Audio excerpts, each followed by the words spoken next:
ಉಡುಪಿ ಜಿಲ್ಲೆಯ ಬಾರ್ಕೂರು ಮೂಲದ Swizel Furtado Sunday South America ಪೆರುವಿನಲ್ಲಿ ನಡೆದ ಮಿಸ್ ಟೀನ್ ಇಂಟರ್ನ್ಯಾಷನಲ್ ಸ್ಪರ್ಧೆಯಲ್ಲಿ miss teen universal international princess ಅಂತಾರಾಷ್ಟ್ರೀಯ ಪ್ರಶಸ್ತಿಯನ್ನು ಪಡೆದಿದ್ದಾರೆ.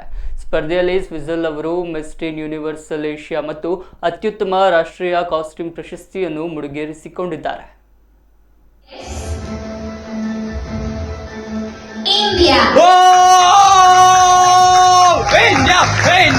India. India.